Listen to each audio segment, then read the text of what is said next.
चलिए next noun is what is material noun. अब ये मटेरियल नाउन क्या होता है इसके बारे में पढ़ते हैं। Material noun is something you can see, touch, taste, hear and smell. जिन भी चीज़ों को आप टच कर सकते हो, देख सकते हो, स्मेल कर सकते हो, ठीक है, हियर कर सकते हो, सुन सकते हो, उन सभी को हम क्या कहते हैं, क्या बोलते हैं, मटेरियल नाउन। ठीक है, अब इसके कुछ फीचर्स पढ़ लेते हैं। These noun are generally uncountable. ये जो नाउन्स होते हैं वो जनरली अनकाउंटेबल होते हैं। No article is use before them. और इनके पहले कोई भी आर्टिकल ए और एन द कुछ भी यूज़ नहीं होता। Material noun are used in the singular form. ये सिंगुलर फॉर्म में ही यूज़ होते हैं। अब मटेरियल नाउन के चलिए एग्जाम्पल्स देख लेते हैं। गोल्ड, वाटर, एयर, ऑयल, ठीक है, copper, iron, would, clay, cement, ये सब हमारे क्या है, मटेरियल नाउन है। ओके, अब एक छोटी सी ना इसकी एक एक्सरसाइज करके देखते हैं तो उससे आपको थोड़ा और इजीली समझ में आ जाएगा। Fill in the blanks with material noun. We drink. अब बताओ ड्रिंक में आप क्या करते हो, वाटर भी हो सकता है, मिल्क भी हो सकता है, तो हम यहाँ पे मिल्क लिख लेते हैं। We drink milk daily. ठीक है, next, his house is made up of, किससे बना है उसका हाउस, मार्बल। ठीक है, simple. Dash is essential for life. अब लाइफ के लिए क्या कौन सी चीज़ ज़रूरी है, ऑक्सीजन। ठीक है, the dress is made of cotton.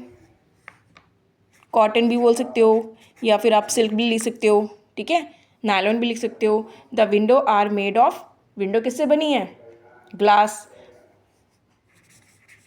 ठीक है, सिंपल। तो बेसिकली आपको दिख रहा है यहाँ पे सब मटेरियल नाउन में है।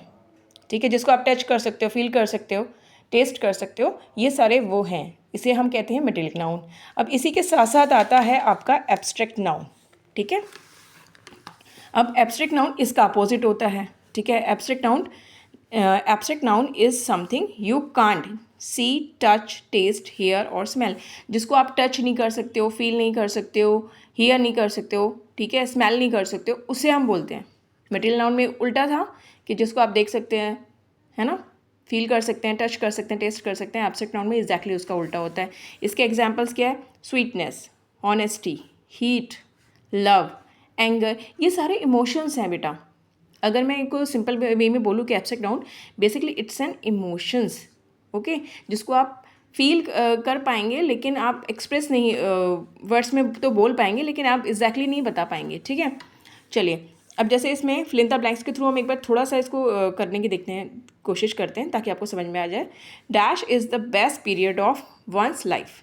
बताइए कौन सा पीरियड होता है ज़िंदगी का जो सबसे बेस्ट हो जाता है। चाइल्ड ने दिया भी हुआ है, आपको क्लू दिया हुआ है, तो ये वहाँ हो जाएगा चाइल्डहुड। ठीक है, चाइल्डहुड ज़िंदगी का सबसे बेस्ट टाइम पीरियड होता है आपका। हर dash is beyond words. Kind आपको दे रखा है। हर kindness is beyond word. Simple हो सकता है ना।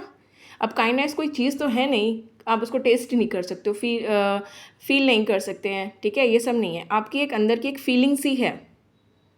एक फील होता है जब आपको कोई चीज़ टच हो रही है तो आपको पता लग रहा है, एक होता है जब आपके दिल से कोई इमोशंस बाहर आ रहे हैं, उस फीलिंग की बात हो रही है यहाँ पे।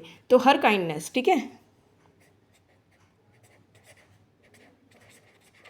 Next, the people in the part of city live in dash.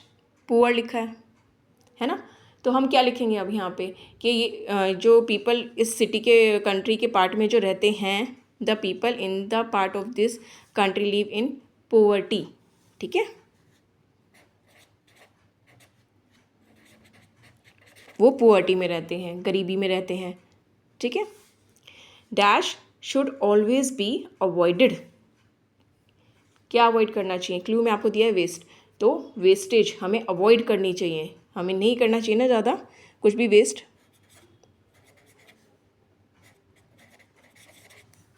Okay, I hope आप लोगों को ये एक्सरसाइज समझ में आ गई होगी। ठीक है, ये नाउन हमारा यहाँ पे ख़त्म होता है, और अगर इससे रिलेटेड कोई भी डाउट है तो please just let me know in comments. Thank you.